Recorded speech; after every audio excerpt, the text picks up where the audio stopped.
Buen día a todos. Hoy vamos a continuar con el estudio de las ecuaciones del movimiento y en esta ocasión vamos a conocer el movimiento conocido como parabólico o tiro oblicuo. Este tipo de movimiento se compone en realidad de dos tipos de movimiento porque describe una trayectoria oblicua escrita por una parábola. Y esto también nosotros lo estudiamos en el caso en el cual se considera la resistencia del viento como nula, en un caso hipotético o ideal. Y como mencionábamos, se compone de dos tipos de movimiento: un movimiento rectilíneo uniforme en el eje horizontal o en el sentido horizontal, y un movimiento rectilíneo uniformemente acelerado en el eje vertical. Ustedes podrán ver en esta imagen descriptiva la parábola describiendo el movimiento que estamos estudiando ahora. Y vamos a ver en rojo cómo se mueve en el eje de las X, y vamos a ver en verde cómo se mueve en el eje de las Y. Entonces, al describir el movimiento de esta partícula, que inicia con una velocidad inicial total 0, con un ángulo θ con respecto al horizontal, ese movimiento va a describir una parábola, porque en el eje X el movimiento no tendrá ninguna aceleración, pero en el eje Y ustedes sabrán que tendrá la aceleración de la gravedad, y por lo tanto ese movimiento va a describir una parábola, porque la partícula va a llegar hasta una cierta altura, hasta que ya no pueda más, su velocidad va a cambiar y va a regresar en el eje Y, pero en el eje X va a seguir siempre hacia adelante.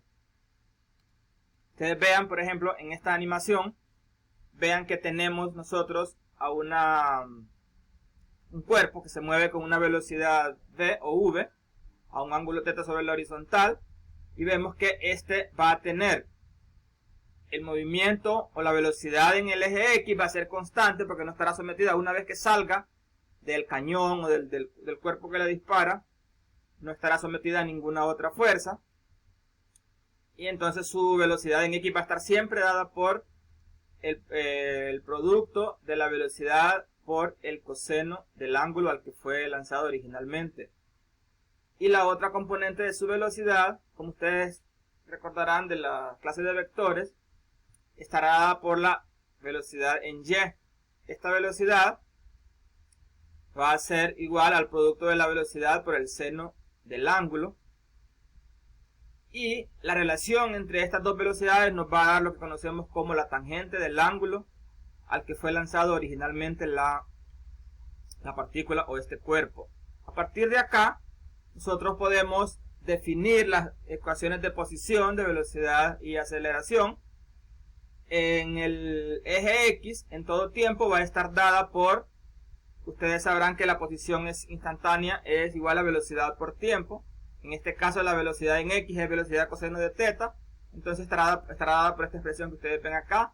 Y de manera análoga veremos que en el eje Y, como está sometida a una aceleración y la aceleración de la gravedad es menos g, entonces tendremos la ecuación original normal de posición, con una posición inicial sub 0 y Y sub 0, más velocidad inicial en Y por tiempo, que sería velocidad seno de θ, más aceleración por tiempo al cuadrado, un medio de aceleración por tiempo al cuadrado, que sería un medio de menos g por t cuadrado. Ahora, si nosotros vemos la velocidad, sabremos que estará definida en todo momento en X como la velocidad por el coseno del ángulo. En Y, como está sometida a una aceleración, nosotros sabemos que la ecuación de velocidad es velocidad inicial más aceleración por tiempo. Como el movimiento es hacia arriba, la gravedad se opone a ese movimiento, entonces decimos que la aceleración es igual a menos g. Si fuera hacia abajo sería positivo g. Entonces sería velocidad inicial más aceleración por tiempo. En este caso, velocidad inicial en Y es velocidad seno de θ más aceleración por tiempo, y la aceleración es menos g, entonces quedaría velocidad inicial seno de θ menos g por t. Y solo nos quedaría entonces las ecuaciones para la aceleración. En X, como no hay aceleración, entonces diríamos que su aceleración es igual a 0. Y en el eje vertical ustedes sabrán que la aceleración tiene el valor de la gravedad menos negativa si es hacia arriba porque se opone al movimiento y positiva si se lanza hacia abajo. Ahora nosotros veamos solamente en esta simulación que tengo por acá para que podamos estudiar estos conceptos detenidamente. Vamos a estudiar el movimiento de una partícula que se mueve inicialmente con 10 metros por segundo a un ángulo de 45 grados. Entonces nosotros lo disparamos, está a una altura inicial de 10 metros. Entonces veamos cómo cambian esas componentes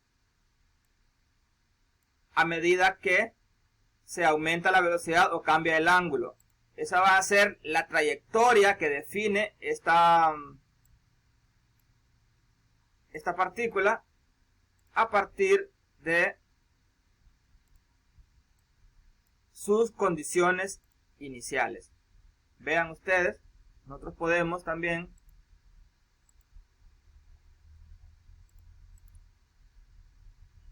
modificar el ángulo de disparo y ustedes verán que si nosotros con la misma velocidad nosotros cambiamos el ángulo de disparo, la trayectoria va a ser diferente y por tanto vean ustedes que el alcance va a cambiar, conociendo como alcance la posición inicial en X desde donde fue lanzada hasta donde llega. Ustedes vean que si aumenta o disminuye ese ángulo con la misma velocidad, el alcance va a ser diferente. Entonces nosotros vamos a imaginarnos, y eso les queda les voy a dejar como pregunta para que ustedes puedan responderla, que la podamos estudiar a profundidad en la siguiente clase, sobre cómo cambia el alcance de acuerdo al ángulo. También les tengo acá el libro de las notas de la clase con ejercicios conceptuales de las principales ideas, también estudios y algunos detalles técnicos de lo que estamos estudiando para que ustedes puedan resolver las guías de ejercicios en casa. Okay, entonces cualquier duda estamos a la orden. Esta materiales se los voy a subir en el portal, lo vamos a compartir como un documento, y también ustedes pueden hacer cualquier consulta, ya sea mediante alguna red social o también vía email, como ustedes prefieran. Okay, muchas gracias entonces por la atención y estaremos atentos a cualquier consulta.